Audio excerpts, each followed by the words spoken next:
lovely people, Nina here. So this week I finished reading All About Love by Bell Hooks.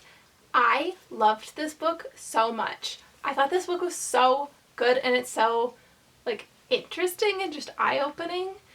Bell Hooks in this takes a female feminist approach to love, because she talks about how a lot of books written about love are written by men and men's perspectives, and so she wanted to give a female perspective and a woman's perspective on love, and this is so good. And as I was reading this, she has a whole chapter in here. I think it's on page, I'll tell you, chapter 7. Chapter 7 is called Greed, Simply Love, and she talks about how humans, when they are inherently greedy and think about themselves and only care about money and material things, the love for their partner or whatever, family, whatever, can be seen the same way and seen as disposable. And this whole thing about the greed of humans and why it's bad for love was just so interesting. And as I was reading it, it immediately made me think of the protest movement that's going on right now and people choosing not to be involved with it, and specifically the protesting of companies like Target, Amazon, Walmart, major big box stores, any company associated with Amazon like Whole Foods, or Goodreads, or literally all of their conglomerate companies. So when these protests first came about, they came about because of two issues. One, they either had a major support for Donald Trump, who is a horrible person and is doing horrible things, or two, and sometimes both were involved, they got rid of DEI, which is awful and hurts a lot of employees and people working in these companies. And then when they get rid of these things, or they choose to support a president who doesn't support a majority of Americans, or all of Americans essentially, with his policies, why should we then support these companies, and why should we give these companies money? And Bell Hooks taps into this greed issue and why, I'm gonna just say specific influencers or celebrities or big names that are getting money from these companies, or it doesn't affect them enough where they don't have to be protesting, and they don't care enough about other people to not go to these stores and not go to these companies, when they have the privilege to not support them. So on page 115 of this, she says, it's kind of in the middle of a paragraph, but she says, "This is the outcome of living in a culture where the politics of greed are normalized. The message we get is that everybody wants to have more money to buy more things, so it is not problematic if we lie and cheat a bit to get ahead. Unlike love, desires for material objects can be satisfied instantly. If we have the cash or the credit card handy, or even if we are just willing to sign the papers to make it so that we can get what we want now and pay more later. Concurrently, when it comes to matters of the heart, we are encouraged to treat partners as though they are objects we can pick up, use, and then discard and dispose of at will, with the one criteria being whether or not individualistic desires are satisfied. When greedy consumption is the order of the day, dehumanization becomes acceptable. Then treating people like objects is not only acceptable, but is required behavior. It's the culture of exchange, the tyranny of marketplace values. Those values inform attitudes about love." Okay, and then she goes on to basically talk more about that. But that idea that people can care more, and like we see it now with, if you look at like Donald Trump and the places that he's making budget cuts, like the Department of Education or with veterans, and like how that literally isn't helping anyone, it's just hurting them, because he cares more about money and about his own money than he does about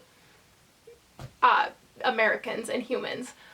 And this goes then back to the protests. And like I myself have not been to Target in months. I have not been to Amazon in over years. And Walmart too, haven't been there in a while. And like I realize that I'm very privileged to have access to other stores and other places that I can shop that do support DEI and do help other people. So like I see that as like a privilege, and I'm kind of live in like a food desert area, but like not really. And so I know that there are people that live in like food desert areas where they don't have access to a large amount of stores or shops to like get from. But I feel like Amazon especially is an easy one to just not support. Like you don't have to use Goodreads, you don't have to go to Whole Foods, you don't have to shop on like Amazon really. Like there's no, I don't know. It just seems like an easier one to just not support. And then you see these massive influencers and massive celebrities and creators who are just inherently choosing not to do this and not to support, or like to support these companies still, and like take brand deals with them. And like I don't even know.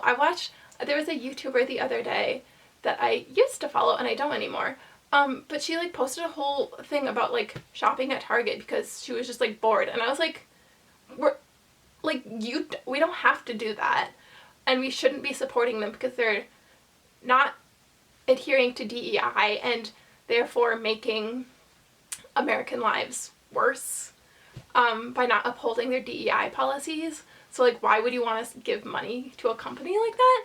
And Bell Hooks, when I was reading this, hits on that and hits on the idea of just like selfishness, and you can't find love for other people when you only care about yourself and materialistic items. And so I like read this and I was like, oh my gosh, that's like exactly how I feel, and like what is happening with the current climate that we're in, and why we have people like Elon Musk, who's disgusting, deciding, even though he's not an elected official, deciding what, like, who gets to have money and who doesn't, and like who gets to have a job and who doesn't. Yeah, it's just like disgusting. And she, with her whole thing on greed and not having love except for yourself and like materialistic things, it all makes sense. She also says on page 118, I think. Hang on. On 118, she talks about people who grow up with money and grow up with an inheritance, and how they see that you should, like, they don't understand why people just can't like work to make money. Like it should be so easy, just work to make money. When they like grew up with money, they don't realize how hard it is in the real world. And she says, I have been astonished by hearing individuals who inherited wealth in childhood warn against sharing resources because people needing help should work for money in order to appreciate its value. Inherited wealth and or substantial material resources are rarely talked about in the mass media because those who receive it do not wish to validate the idea that money received that is not a reward for hard work is beneficial.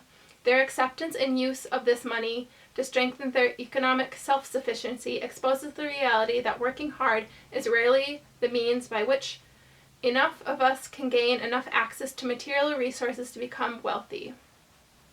One of the ironies of the culture of greed is that the people who profit the most from earnings they have not worked to attain are the most eager to insist that the poor and the working classes can only value material resources attained through hard work. Of course, they are not merely establishing a belief system that protects their class interests and lessens their accountability to those who are without privilege. Hello? Like this. That right there of why we have a president elected who has bamboozled some of the American people into thinking that he cares about them when he himself came from privilege. And how can he possibly care about the middle class and the lower class when he's never been there? And that whole thing, and having a billionaire Elon Musk in office saying he's gonna put people through a little bit of pain before there could actually be like a good thing happening. Like, hello, no. Like, it's so infuriating right now. And so I was reading this and I was like, this is so fitting for what is happening right now in our current political environment. And again, why people like influencers who have billions of subscribers and celebrities who have billions of dollars aren't going to be doing things like, not all of them, some of them are. So I shouldn't like generalize, but because some of them are. But the ones that aren't and are still posting about like a sponsorship with Walmart or shopping at Whole Foods or like tracking my Goodreads thing, like these are things that they could be not doing and sticking with other American people and like at least pretending to care about what's happening, and they aren't. And bell hooks hits on why like that is and why they're so individualistic and only care about themselves and only care about material items because that's where they see value, is in material things. And it's consumer culture and it's like the overconsumption piece that comes with that. Yeah. So that's kind of my whole spiel. I absolutely loved this book. I would highly recommend it. I kind of think it's funny too that like during February, a bunch of these huge influencers were like reading All About Love by Bell Hooks because I think like aesthetically, like yes, obviously people actually read it, and those who actually read it you can tell because it's like really good. But then you have like these huge influencers who their brand is like consuming and they'll do like hauls and whatever, and they make their money through consumption. And they're like, oh, I just loved All About Love by Bell Hooks. No, you didn't, because you didn't read it. There's no way you read this, because she talks about how consumption of material items and being self-focused is a horrible thing, and how you like basically won't attain love by getting there, and why relationships can fail because people are so individualistic.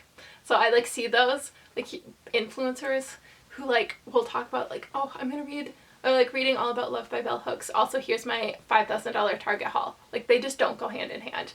You can't, like you didn't read this.